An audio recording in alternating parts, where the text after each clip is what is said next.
gonna be meeting with Das, you know, so because Das also obviously is from Cape Town, so I want to ask him a couple of questions because I'm also going to be broadcasting from Cape Town, and I'm really looking forward to that because he's obviously going to have some intel and stuff that I need to know.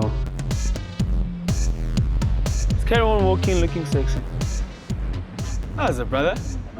Looking like a donkey learner. Loyd. Kyle, nice to meet you. Good to meet you, bro. I'm happy to see you joining the family. It's good.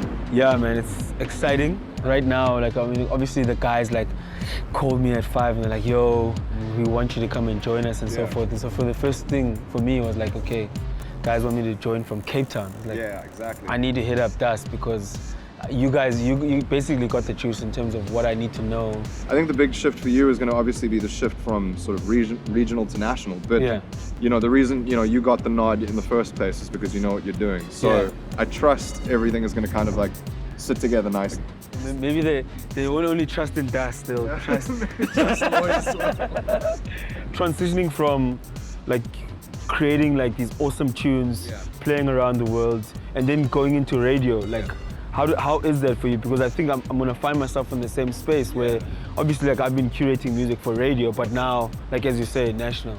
The minute that 5FM gave me the call, all that I needed to do is just kind of ramp up what I'd been doing. Like from the first show to now, the structure is the same. It's just the machine is better oiled. And I think, especially for someone, you know, with your background already existing, you know how to put together the show. You know how to gather the content. But it's now going to be about maybe taking that content from Cape Town and making it a bit more national, or even the interesting thing is, especially with weekend shows, is you can make it global. It's just kind of about creating that community around your show more than anything else. You have like a studio engineer in Joburg because you're broadcasting from Cape Town. Yeah, 100%. But like the relationship between you guys and the production that you guys put together sounds so seamless. Yeah. Like I'm just worried about how I'm gonna get that right. It does seem daunting, but you kind of learn. You're gonna meet him or him or her on the first show, and you're gonna like get to know this person. It's cool. You build this relationship within the station that's like really great to have, and even if they're just a technical producer who's just there to kind of man the desk, they will eventually start contributing to the show and like moving things forward.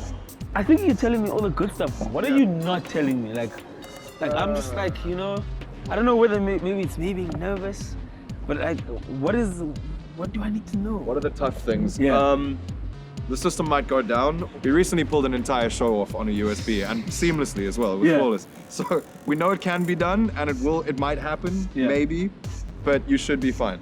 Thank you for the heads up, but I'm gonna be calling you a lot, you know. That's fine. That's no problem. Don't be surprised, like while you're sitting at a gig, and you see Loyd coming up on your screen, like. Pull the fader down. Listen, I need to just take this quickly. Just walk off stage 5 minutes. Okay, it's fine.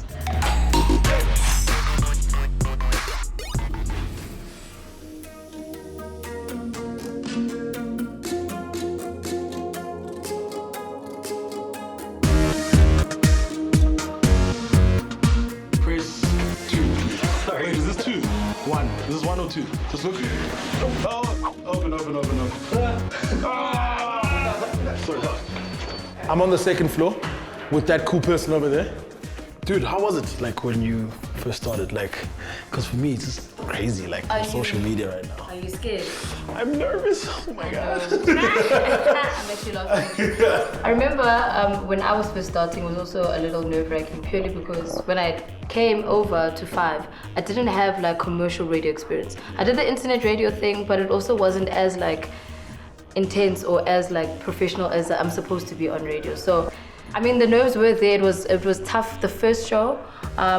Luckily for me, I had Fix there running the desk for me, so all I had to do was just do the presenting. That's why I said I was lucky. That ain't gonna happen for you, boo.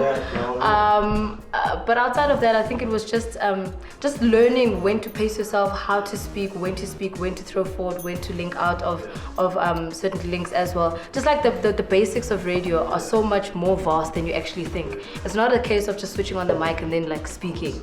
So you just have to be aware of yourself and understand what you're doing at what that point and each link, what the purpose is, so that you also don't like babble on for hours and hours and hours.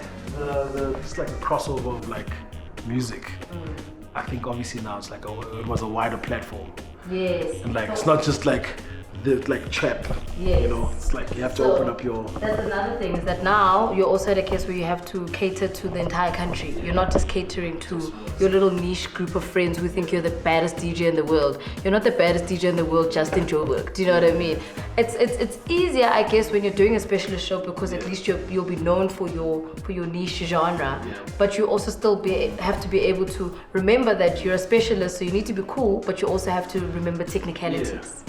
And that's where little things like that can happen in the middle of the night.